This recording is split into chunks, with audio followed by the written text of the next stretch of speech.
This is a walkthrough of the Community Foundation of Northern Illinois' scholarship application.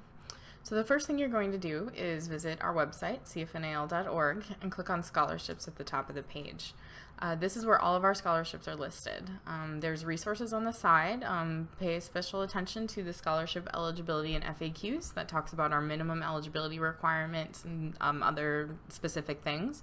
It also take a look at the scholarship resources page that has lots of links to things outside of the Community Foundation, like the Rockford Public Library scholarship resources. But if you're looking at our information, you're going to go down here to this table, which is sortable. This lists all of our 90 plus scholarships. You can sort by region, so you can look at your high school or your county. It also does by type, so you can look for all the scholarships that are based on athletic participation, or you can just sort by name. So when you're getting ready to dig into the scholarships, we do recommend taking a couple minutes to look through everything that's available so you get a good idea of what your options are. And when you click on the link, it'll take you into a page specific to the scholarship, and you can find information like the purpose, the criteria of the scholarship, the essay that you're going to need to write, and often you'll find biography information, pictures, things like that. So we strongly recommend that you take a look at this when you're writing the essay and reference that information. It'll make it a lot stronger. But when you're ready to apply, you're going to need to go to our web portal. So you can, anytime you see a little rainbow button, that means that's a link to the application portal or the web portal. The Apply Now button is on the right-hand side of every scholarship page, and the application portal button is at the top of every web page. So you're going to click on that, and it's going to open up here. So the first time you log in, you'll need to register. Click down here.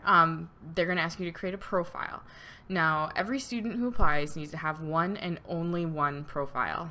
We want you to use an email address that's not associated with your high school, because you should be using this profile to apply for every year you're in college. So you want to use one that isn't going to disappear on you.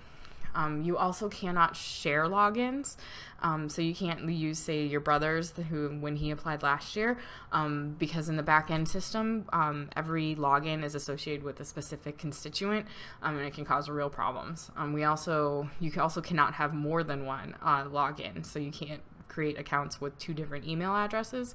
We actually have to manually approve every person who creates an account in the system, and we'll catch that and we'll have to merge them too, and sometimes that can cause information to be lost. So just remember, one login with one email per person, and that email should not be your high school email. So we're also going to ask you to provide a password and a password hint, accept the terms and conditions, and choose your portal access level. Many people use this web portal for different reasons, including applying for grants and reviewing the applications. So you need to tell us that you are just a scholarship applicant.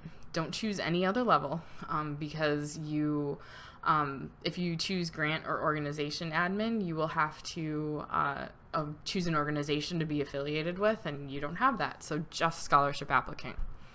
We're also going to ask you to provide your contact information. This information actually gets automatically pulled into both our back-end system and into your application. So make sure you use proper capitalization, grammar, punctuation, things like that. So once you've created all that, entered all that information, you're going to click register. Once you do that, it's going to send a confirmation code to your email. Oftentimes it can end up in your spam, so make sure to check that, and if you haven't received it within an hour, give us a call. We can help you out, but you'll just need to enter that in the first time you log in. So since I already have an account, I'm going to log in here. So you can see at the bottom here, email my password hint and reset my password. You can do that if you have trouble with your password before contacting us. Okay, so now we're into the application portal. So you can see you can navigate over here on the left. You're not going to have the rest of this because you just are a scholarship applicant. But most of the stuff you need is on this main page. So first here you can see all these alerts. You're not going to have this many. We use this application portal for testing, or we use this account for testing, which is why there's so many. You will only have a couple based on what you apply for. But these alerts means that you still have something to do. And in this case, it means you have to complete the addendum or the essay page. But scroll down here and you're going to find your available applications. So on the left-hand side are saved applications. So these are the applications that you have already started and are coming back to, because you absolutely do not have to do everything all at once. You can come back and work on it as long as you'd like. Over on the right-hand side is the new applications. So you're going to, when you're ready to start your first application, you're going to click Scholarship Applicant Profile. And this is the one that needs to be completed by February 1st. Since I've already started a scholarship profile, I'm going to click over here under Created. Alright, so you can see here, the application is a series of tabs. This first tab is the instructions page. There's a ton of information on here, so we understand it may be a bit much, but if you have any questions about the application, this should be your first stop. Then check out our website and all those resources. And if you're still confused, feel free to give us a call or shoot us an email. Before we move on, I do want to make sure that it's super clear that our application portal is not mobile friendly. It does not work well on a phone or a tablet. And you especially don't want to try to submit an application while it's on, you're using data. It just may disappear. So we strongly recommend you work on it on a laptop or a computer using the Chrome or Firefox web browsers, and definitely do not submit it unless you're using a computer. Alright, so this first tab is your contact information. So you can see here, this gray spot means that that information is not editable. You see I can't click on it, and that is actually pulled directly from the application. Any field that has a little red star next to it or is pink, that means it's mandatory. You have to fill it out in order to submit. You can also see down here we have these little blue question marks. That gives you more information about that specific question. So if you're ever confused about something, check for the little blue question marks. I'm going to move to the next tab by using the buttons down here. But first I'm going to save. Save constantly. If you're idle for a certain amount of time, the application will log you out and you will lose anything that hasn't been saved. So save every time you move from tab to tab. The next tab is your educational background tab. So this is where you provide all of your grades, GPAs, things like that. So you're going to choose your current educational status, so that's as of February 1st, and tell us what degree you're going to go to, or degree you're seeking, what school you plan to attend, and that's, of course, what you know right now. We understand that things change, but do your best to choose, where you think you're going to go as of right now. We also ask for your field of study. And that should be something like electrical engineering or teaching, not the degree you're seeking, like a bachelor's or an associate's. That's free entry. You can type in whatever you'd like there. We ask for your high school information. Now, what kind of academic information you provide depends on when you graduated.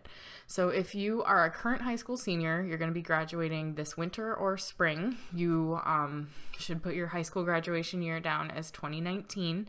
And you need to provide information about an academic verifier. So that's your counselor or your registrar typically, and they will receive an email automatically that says, ask them to verify or provide your academic information. So it's super important that the email address you put in here is correct and that the verifier is expecting to see that email.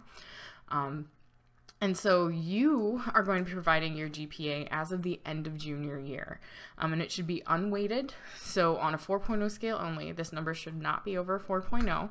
If you are not sure how to convert it, we've got a link right here, and that'll tell you, that website will give you help on how to convert it to a 4.0 scale. This grade is only used for matching. It's not used for, the reviewers actually don't even see it. What the reviewers see is the information that the counselor or your registrar or whomever, your academic verifier, what they provide. And they're going to provide your GPA as of the end of first semester senior year. We also ask for your college classes, or for your high school classes rather. If you were a GED student, we ask for your GED scores for all 4 categories. Now, if you graduated from high school or received your GED within the last five years, you don't have to use academic verification, but you do have to upload your transcript or your proof of GED below. This is an example of a contingent question. So this question will only appear if you need to answer it. So if if I had answered the year that I was graduating from high school differently, that question would show up here. But since it's not there, I don't need to worry about it. If you graduated from high school or got your GED earlier than more than 5 years ago, that's when you don't even need to provide any transcripts or proof of GED. You just need to provide your GPA or scores. That's it. So long story short, answer the questions that you see. If you don't see it, you don't need to worry about it. All right, so moving on to your college information. We asked 2 questions. The first one is, are you currently taking or have you previously completed any courses at a college or university? If you have, you're going to click yes. However, if you are a Running Start student or are currently in high school and have taken some courses at a college, and those grades will appear on your high school transcript, you should answer no to this question. Because we'll get that information through your high school, not through your college. We don't need you to answer any of that. But if you are currently in college, then we are going to ask for your GPA, and that's your cumulative GPA from all the schools you've attended, all the post-secondary schools you've attended, rather, and the college you're attending, and we're going to ask you to list the courses that you've taken. The reason we do that is because we do ask you to provide a transcript, but those transcripts are hidden from our reviewers to protect your privacy, so the only information they see is what you enter in here. So if you don't enter in the courses that you've taken, you can't, the reviewers can't take that into consideration. We also ask if this is the first time you will be exclusively enrolled in college. The reason we ask that is for one specific scholarship. So if you have never defined yourself as a college student, so if you're a current high school senior, you should answer yes to that, even if you've taken college courses. But if you're in college or you've taken classes before, you should answer no. We also ask you to provide transcripts and information about if you've attended any other class or any other universities besides the one that you're planning to, or that you're currently attending. And for the sake of time, I'm going to answer no to this question, so I don't have to answer the rest of it. All right, so saving. All right, move to the next tab. All right, the personal history tab. This is where you tell us about your background, all the stuff that you do outside of school, things like that. The first question we ask is for your personal statement. We like to refer to this as your elevator speech. So you're in a few sentences explaining who you are, where you've been, and where you plan on going. So this is a thing that reviewers go back to and think when they're trying to remember who a student is, they go to the personal statement to think, oh, right, that's that student who works 30 hours a week and wants to be a nurse. That's where that kind of information should be. It's like your personal summary. We also ask you to provide employment information. Extracurriculars. Extracurriculars includes anything you do that isn't academic. Things like taking care of family members would fall under this category, and we definitely want to know about things like that. We also ask about community service activities, and we do ask you to explain one of those activities in more detail. So it can be community service, it can be taking care of a family member, it can be a job, it could be a sport, something that's important to you. We want you to explain what you did and why it's important to you in more detail. You have 2,000 characters to do that. So you can see here we have these character counters that tells you how much you have left. 3,000 characters is about 500 words or 1 page, and that's the maximum amount you could type in any box. So we also ask you to list special honors and awards and any sports that you may have played for at least 3 years. All right, next tab is financial information. Now, we strongly recommend that you provide financial information if you have it. About 1/3 of our scholarships do take need into consideration, but it may not be the most important factor. It depends on the scholarship. So even if you think you don't qualify, if you think that your EFC is way too high, still put that information in here. Otherwise, you're automatically cutting yourself out of a third of our scholarships. We only ask for information that's provided on the FAFSA. So it's very straightforward, just adjusted gross income and the number of people in your school, or number of people in your family who are attending college, and then your EFC. We also need you to submit a copy of your student aid report, which is the document you get when you complete the FAFSA. We have examples on an example of the student aid report. We also have instructions on how to download it from the FAFSA.gov.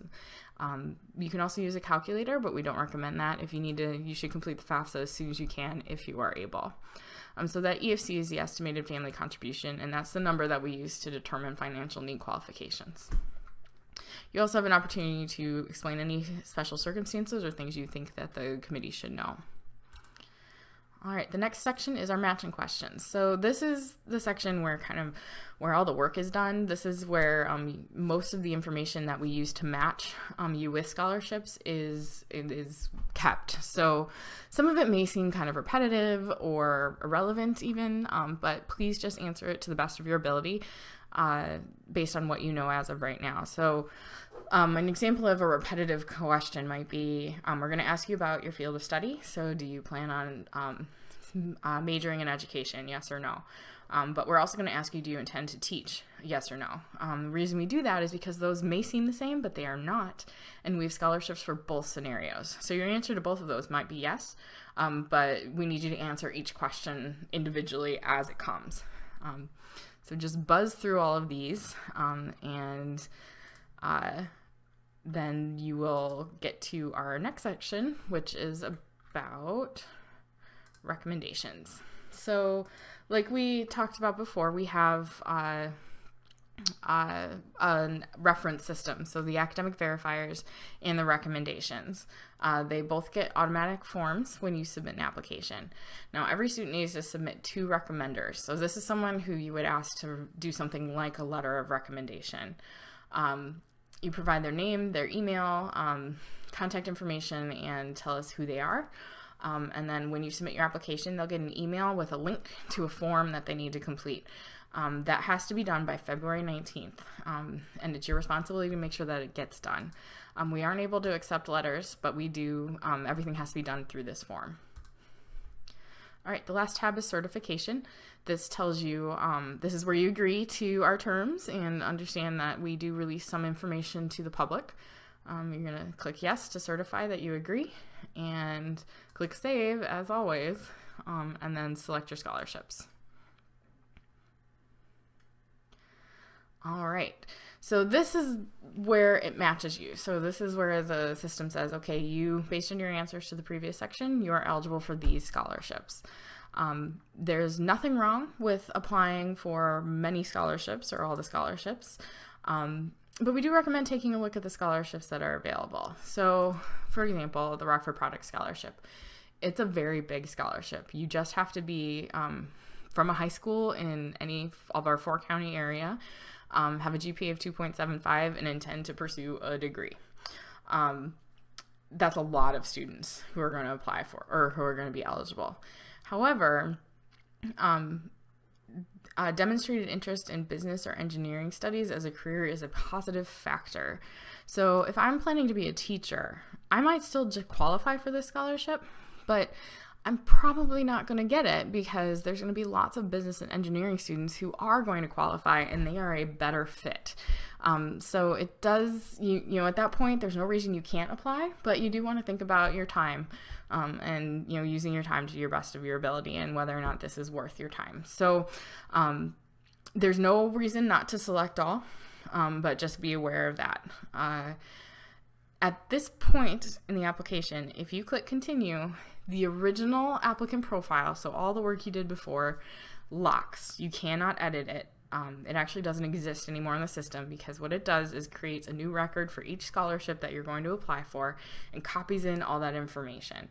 So make sure that you are 100% complete and that you definitely don't want to make any changes to that first part of the profile before you click continue. You can always click cancel, and that will take you back to the My Saved Applications page, and you can go back in and make any changes you'd like at that point. But once you hit continue, that's it, no changes. It's going to tell you that again. All right, so this is going to take me to a page that lists all the scholarships that I've chosen to apply for, and it says more information required.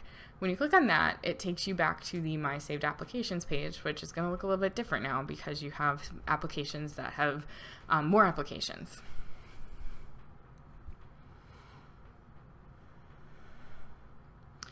All right, so you can see down here, you have applications that are at all different stages. So you see here, the scholarship applicant profile, that's what you click on to open it.